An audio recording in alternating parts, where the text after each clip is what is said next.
Played all too well, and well, heading in towards this very final game, definitely we're favoring the side of Sunspark's composition on. They were the ones who decided, you know, split pushing is the way to play the game, and they evolved from then on out.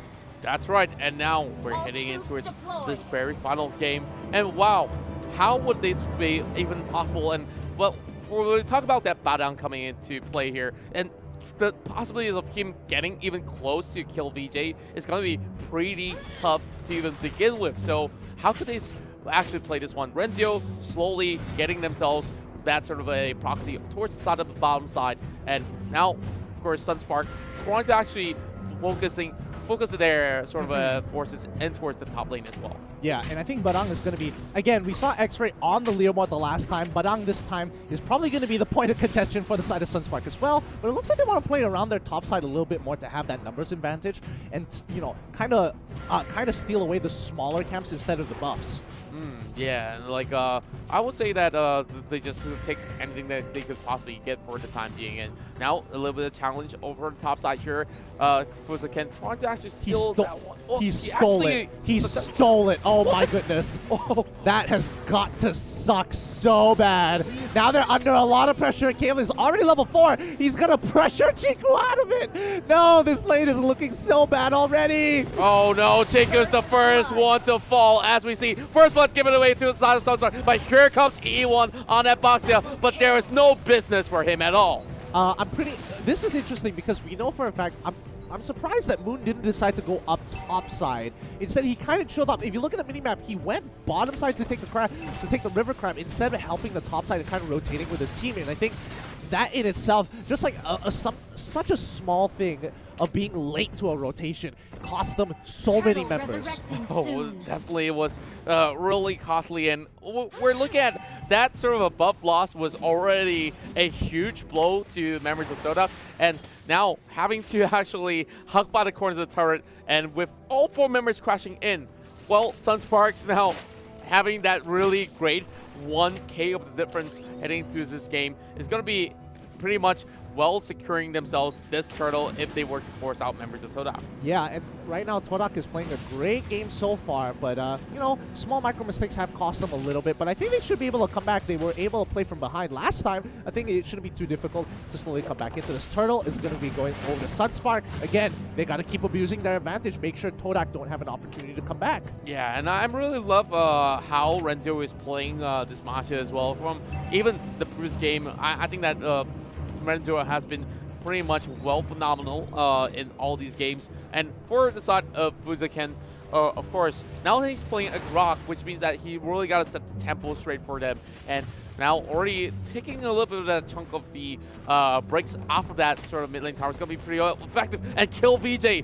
Did he just steal another buff? Yeah, they are just denying everything from Todak. It's only 3 minutes of the game, and they've developed at least a 3K goal lead. Chico forcing half the flicker here. Nidas might be able to get a catch. He does actually go for it. Way of the Dragon onto an opposite target. JP was able to get out of the way. Detsunada is coming through. They don't get any picks whatsoever. Sunspark has just turned it up another notch. They're not letting Todak get any advantages across the map. That's a little bit of missed opportunities, but they're trying for the second time coming. And Rafflesia is still holding on. And here comes Moon with a flicker as well. This will be a little bit of a goner. And wow, flicker of course being popped, but JP right here will be, of course, just watching things slowly crumbling downwards. But here comes Fuzaken as well, giving some support. Whoa, that's a big blow. And there goes mega kill for the Granger. Woo, they are getting super far ahead. JP is gigantic. 4 kills under his belt. I think Sunspark is just tired. They haven't even showed their true form just yet.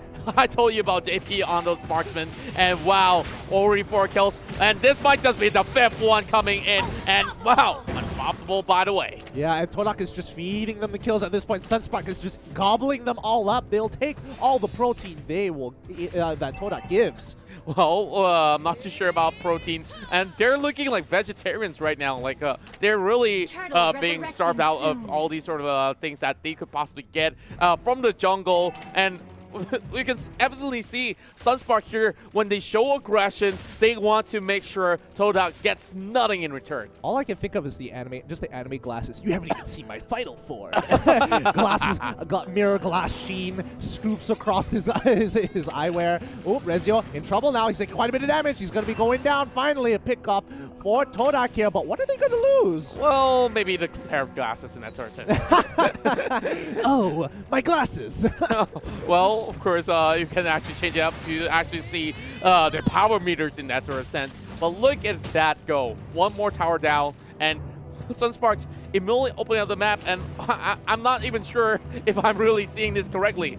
5,000 in difference against Todak here. Yeah. Of course, we saw that sort of aggression coming from Todak for the past 2 games, and now they seem a little too silent for my liking. And of course, Todak getting this only sort of buff that they could possibly get on the side of Moon, as they are still pretty much, well, not really getting so much of that great levels on their side. Agreed. Yeah, they're really being starved out. Fuzaken, he's just going to walk in. He doesn't really care. He's so far ahead of the game that it's just like, you know what, power nature, walk in, walk out. Cool, their team is there. Let's bail out. Let's go for a different lane.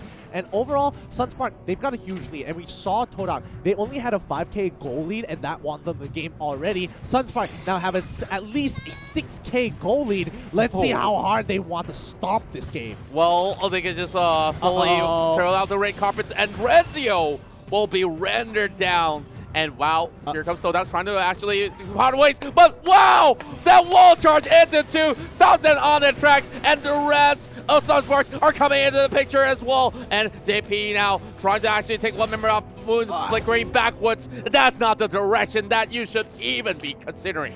Yeah, but again, Todak is trying to play across the map here. 7K goal lead for Sunsparks. This is looking so good for them.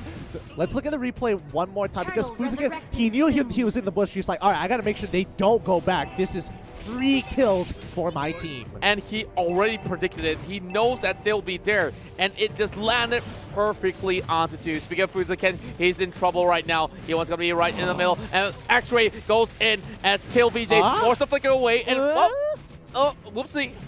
You know what? I can respect that from Todak. They were close, but not close enough. Like, that lead was able to keep Sunspark alive for the most part. Had they not... Nana doesn't get it. Wrong direction, and JP was able to get a free kill off of that. Good attempt, though. You could see that things are slowly breaking out, and well, things are definitely looking a little bit more bleak for the side of Todak as well, and they are on a different sort of page coming from different members. Like, you saw one after another, they try to actually dive into the fight, and well, I can't really say all too much about what Nunas tried to attempt right there, and he was already low to begin with, and there's nothing that they could actually do against Sunspark, even if this child decides to hit right in. Like, what? Are you gonna kick up Masha or something? I really don't know what to say, because like, you are looking for those angles, and when you are playing Tro, you just have to look for these opportunities, even if it might cost you your life. At least trading 1 for 1 in this position for a priority target is worth it. Oh yeah, and look at Fuzaken though. He's so confident in his approach. He's just slowly showing all sort of the emotes that he has, and of course, we saw a lot of all these great King of Fighters skins as well. If they were to be playing Chao, of course, Nunas, a 0-3-1 right now. Not really the best of stats, as we see Chao slowly falling off the radar here, and Nunas will be heading for a kick. Like I mentioned, there's no point even dealing with the frontliners here, and Fuzaken is just blocking him at his time of fun. Yeah, Destinata even popped as well. Moon is chunked to half. He should be able to heal with no problem whatsoever. But again, Sunspark is so far ahead. 9K already. They have starved out Todak. They are just that anorexic kid in the corner, just looking for anything for themselves to try and get fat. Well, I'm not sure, like, if you have anorexia, you're going to take a long time to even get there to start off with, unless if they do another miraculous stun to take down this lord, but no miracles will be happening so far. I mean, you gotta play with the mindset of Nanas. He's trying to make that play, thinking he's fat, even though he really isn't. But now, X-Ray is trying to pull out of the way. Brilliance is already pulled out, but they don't want him to go. Flicker comes out. They're gonna sacrifice. No members lost just now, but Masha on the back line kills Chico solo by himself. Oh, Renzio, of course, soaking a little bit too much, but he's still well and alive. Monster kill for JP, and how on earth will Toda will be able to even get close to the Granger? Here comes the Lord as well, trying to open things up. E1 immediately melted down like butter. Godlike going in for JP as they crush down the mid lane as well. Here comes the Nuts going on the back. What can they do? That will be one more kill going in for the Kimmy, and now only down to X-Ray as they will take the series, and now Sunspark will be leading away 2-1. Again, we haven't. If this went to a best of 5, I think we would have seen a completely different game. Oh yeah, I'm really looking forward for those best of 5s, but for now, we